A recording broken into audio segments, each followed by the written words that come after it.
Welcome back. Today we're diving into a teaching from the book Zazen that is, well, pretty intense. It gets right to the heart of one of the biggest challenges on the spiritual path, and it definitely doesn't pull any punches. So let's just jump right in with the core idea. This quote from the Sutra is the foundation for everything we're about to talk about. I mean, there's no ambiguity here, right? It's saying that to get out of samsara, the endless cycle of life, death, and rebirth, you have to completely deal with sexual desire. It's not a suggestion. It's presented as a fundamental requirement. So how do you even begin to unpack an idea that massive? Well, here's our plan. We're going to start with a really important story, then look at a practical way to think about desire. From there, we'll explore how you actually reduce it, cover a very serious warning, and then land on the one principle that makes it all work. Okay, first up, the flagpole at the gate. To really get why this teaching is so central, the text kicks things off with a story about the Buddha's successor, a monk named Mahākassapa. So, before we get to the main point, the text makes it super clear who Mahākassapa is and why his words carry so much weight. You've got these three key moments: the Buddha sharing his seat, Mahākassapa being the only one to understand a silent teaching with a flower. These all confirm his status as the true heir. This is all to set the stage for the critical instruction he's about to deliver. So then another major disciple, Ananda, comes to him and asks, hey, besides the robe and the bull, what did the Buddha really pass down to you? And Mahākassapa's response wasn't some long philosophical lecture. It was just this command: take down the flagpole at gateway. So, what on earth does that mean? Well, it wasn't just poetry. The flagpole was a very direct metaphor for the male organ. So Mahākassapa's instruction was incredibly blunt. If you want to attain liberation, the very first thing you have to do is completely eradicate sexual desire. And you know, they were serious about this. It wasn't just some friendly advice. The text points out that Ananda himself, someone who was incredibly close to the Buddha, was actually kicked out of the group compiling the holy texts because he hadn't cleared this first major hurdle yet. Okay, so if getting rid of desire is rule number one, the non-negotiable first step, how in the world do you even start with something so huge? Well, this is where the teaching gets surprisingly practical. It gives us a framework called the 100-point problem. Just picture this.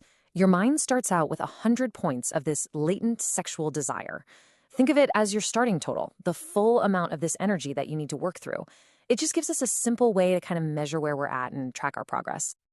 And this is where it gets really interesting. It's not about flipping a switch and making it all disappear. It's a gradual process, and it's all about learning how to navigate what the text calls flare-ups that are bound to happen when you practice. So, as you start your practice, say chanting mantras, this stored-up energy is going to start to surface. It comes in waves. The first one might be this massive 30-point flare-up that causes just intense agony for maybe a month. The key is to endure it. You use everything you've got, exercise, chanting, but you don't give in. If you can get through that, later on, a second, smaller wave will hit, maybe 20 points. And each time you endure one, you're literally reducing that total amount of desire. And this chart here just shows it perfectly, right? You start at 100, you get through that first agonizing wave, and boom, your baseline drops to 70. You endure the next one, and now you're down to 50. You can actually see how the practice chips away at the problem, making real, tangible progress. So here's the really important takeaway from this method. All this work enduring the flare-ups, it gets you about 80% of the way there. Once you're down below 20 points, the text says desire is barely an issue in your day-to-day life. But that last, stubborn 20%, that's when you need a different tool, and that tool is dedicated deep meditation. And this is absolutely crucial. The text has a massive warning for anyone who gets impatient and tries to jump into that deep meditation before they've dealt with that initial 80%. I mean, just look at the difference here. The slow, gradual path triggers a 30-point flare-up. It's awful for sure, but you can manage it. But if you rush, if you jump into meditation too soon, you could unleash a catastrophic eruption of 70 or 80 points all at once. The text is very clear. This can lead to total confusion, madness, even self-destruction. You're just not ready to handle that much energy.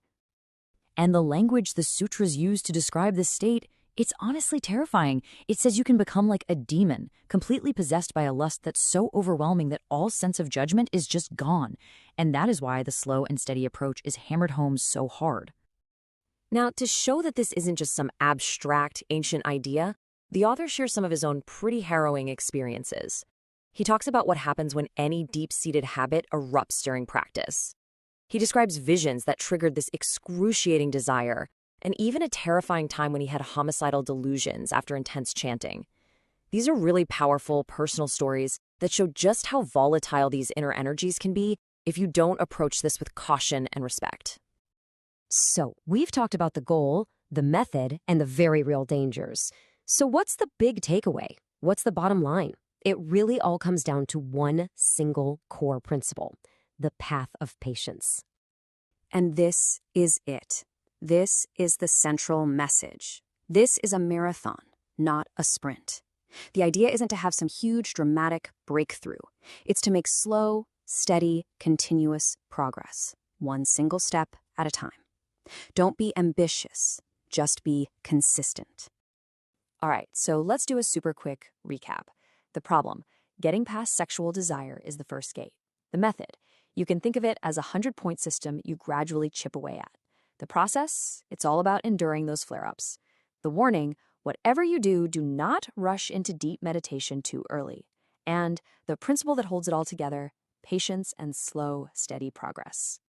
And that's where we'll leave it, with a question for you to think about. This teaching is very specific, but that core principle feels pretty universal. Is it possible that this path of steady, patient progress is the real key, not just for this kind of practice, but for any deep, meaningful journey of transformation? Something to think about. Thanks for joining us.